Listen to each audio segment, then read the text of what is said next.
everybody. Welcome to Triberg.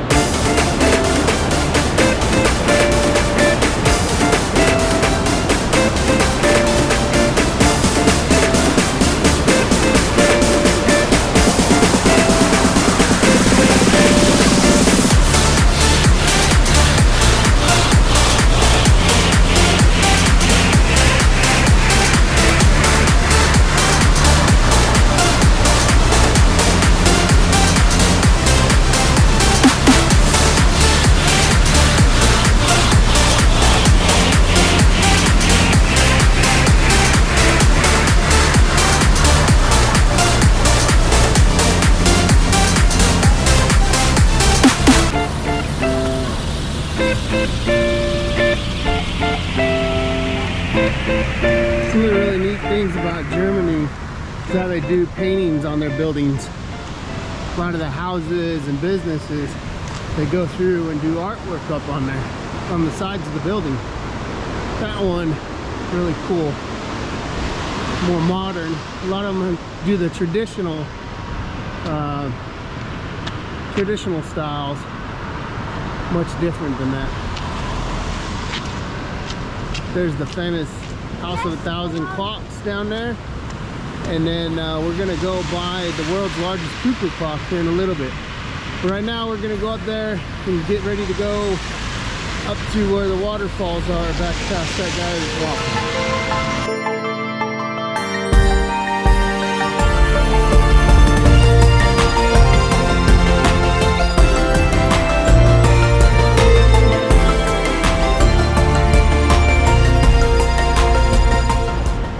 So the noise from the water is very loud at times, even down through the town, where they have it go underneath tunnels and go through the village. Right here, we're at the start of the park. On the other side, there's actually a really gigantic kids' play area. Almost everything is made out of wood from the area. You see everything's covered in moss and ferns, little itty bitty tiny little ferns. Can't see it very well right now, but there's the first waterfall. Just like everywhere else in Germany, everybody likes to walk and get exercise. So there's trails all up and down in this area. You see it kind of zigzags up there, slow slope for some people, and then they have a sharper, faster slope right there where those people, that guy in blue, is in there through the woods. Next stop, the base of that waterfall. And here it is.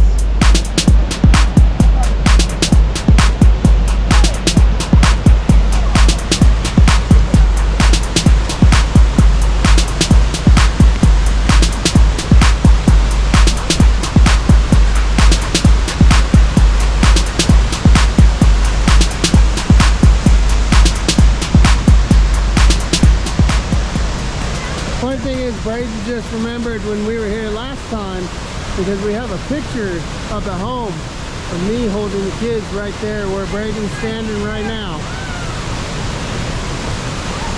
And ironically, it was a wet, rainy, poopy day that day too. And we are back for part 2 of another poopy day. But it is beautiful.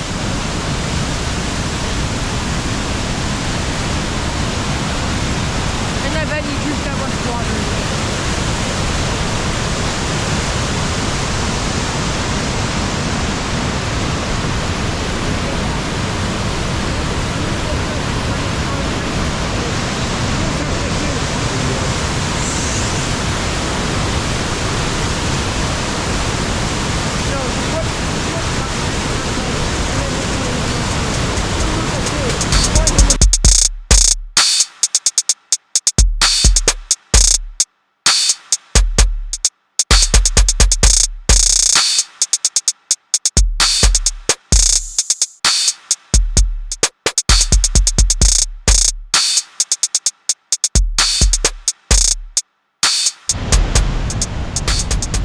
Little side cascades of water all over.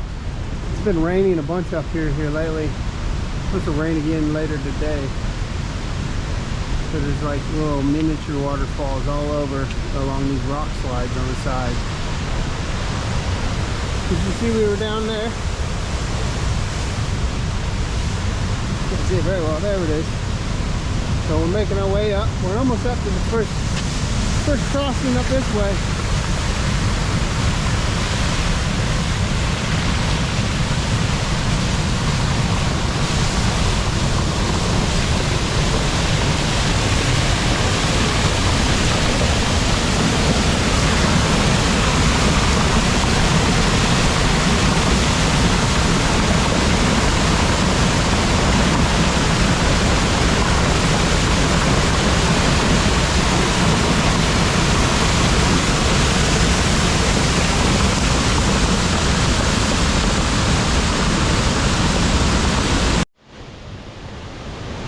There's the next level. Very wet down there. So I thought I'd try to take some pictures down there.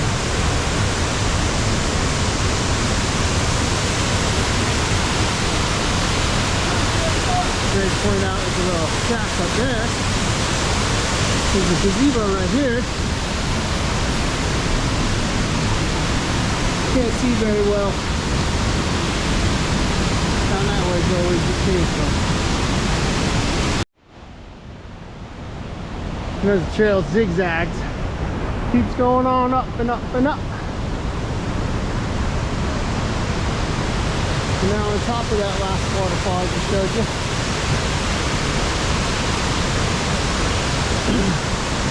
On to the next.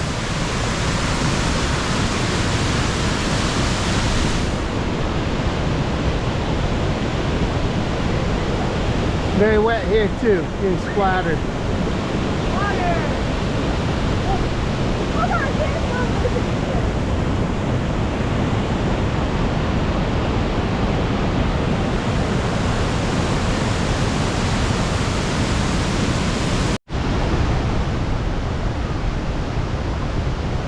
Triberg was the first town in Germany to establish electric street lights. 1884. So it still has 2 power generators here. Really awesome. It provides power for about 1,000 homes in this area with 2 different powers. So there's this part of the waterfall. This is probably the last of the bigger waterfalls. The trail keeps going up, but I want to say that's the upper entrance is where it's at.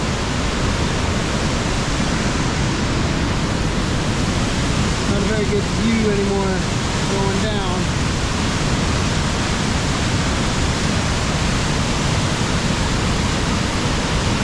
But that is Triberg waterfalls, the triple waterfall. Highest waterfalls in Germany. Hope you guys enjoyed it.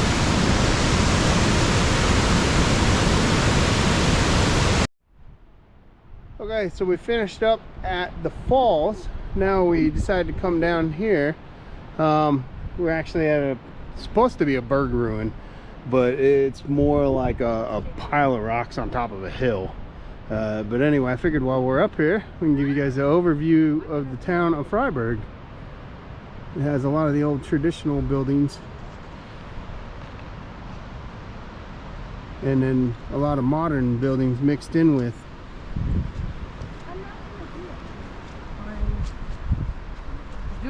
This building down here off this corner is really beautiful. Actually, both of these buildings are.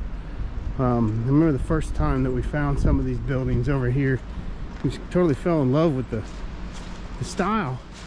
You can see the wood framing through the sides. That one's on top of a stone building, but there are a lot of houses and such that are really old.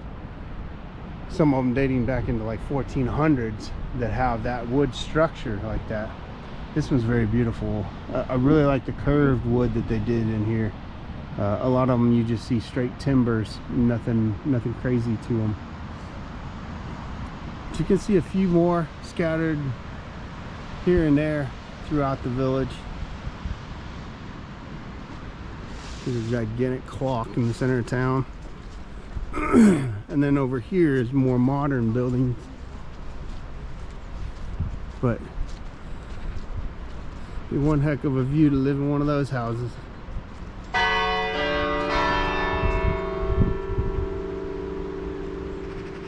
Anyway, we're gonna go get some lunch and then see what we can find around Triberg and in this area. Back down where we started at is the pathway we were walking on this morning. We just got done with lunch.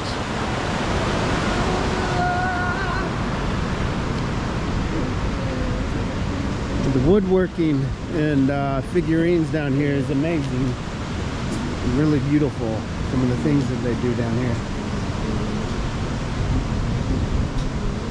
Simple little kid toys. What are these? To the amazing clocks and all these other little things.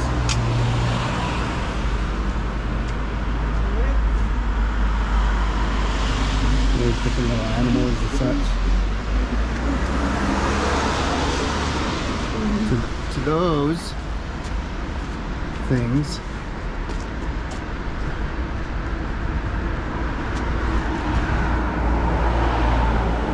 that, very beautiful. We're gonna go down that way and go look at some more stuff. We'll see you guys again soon.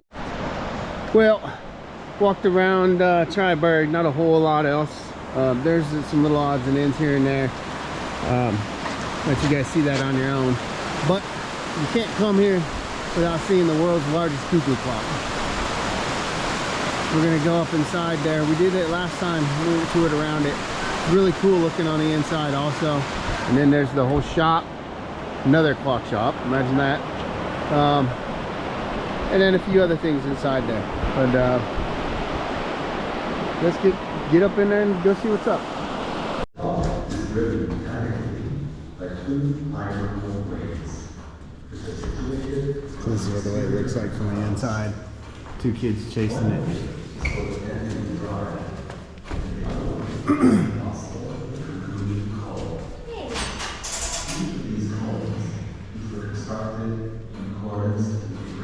Some bellows from inside the clocks. Hey Dad, what's it now? I don't know.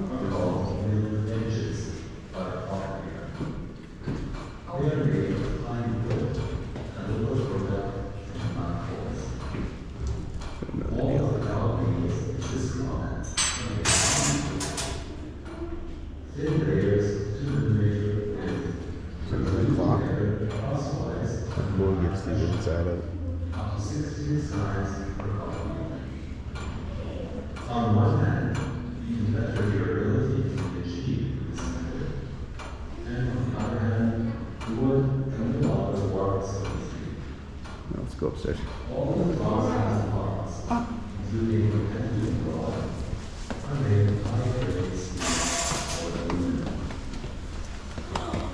The pendulum has a total length of 8 meters, measured from the suspension mount at the top to the tip of the pendulum in the bottom story. It weighs 100 kilograms.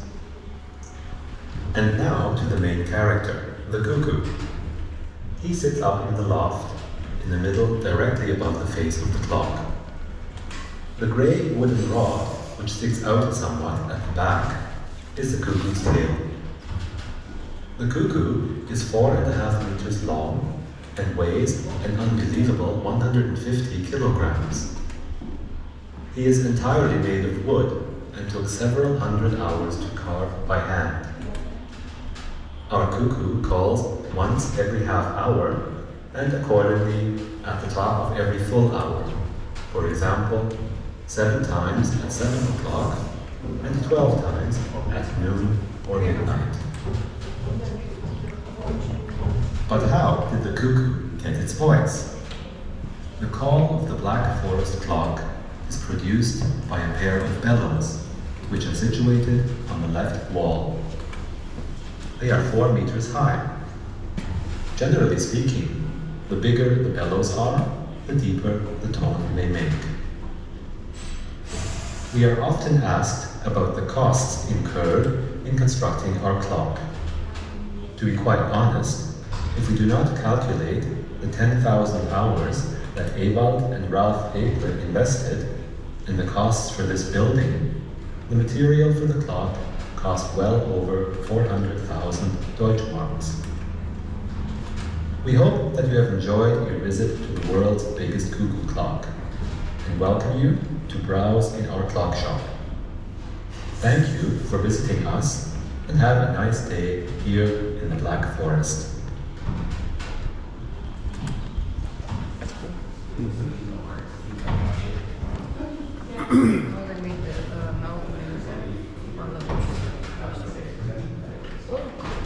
These gears actually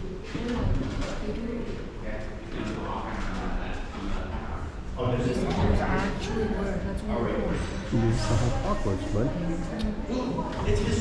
the coolest part about this clock is the So fact it's- that Talk to me.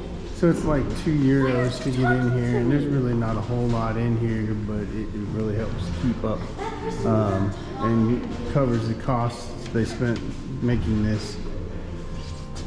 That person's not talking to me.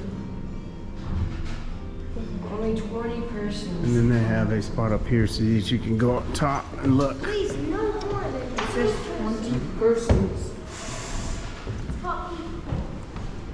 This is a hard Now you can see here a little bit better the tops of the bellows with the leather, whatever it is, and then this thing go. top. You can just hear me. Hey. When does the And clock that's go? the inside of the world's largest clock. So we're up here at the top of Triberg. This is the close of the video. You see this is a thing to Paul von Hindenburg, and also added on later on a tribute to the soldiers from World War I and World War II. It has become poopy out. It has been kind of sleeting almost, and we kind of ran out of the stuff we wanted to do while we were here, but it's all right because it's getting close to dinner time. So let's send you off with a view of the town. We're up on hilltop overlooking the main part where all the touristy stuff is at, but here's a view from up here.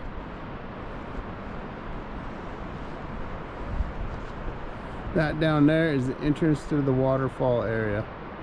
You can see there's still people all over down there. Anyway, hope you guys enjoyed all the scenery from today. Like and subscribe, please. And if you could mention any places that you guys want us to go see, go take footage of, or just any kind of thing that you guys want to see. Till next time, bye.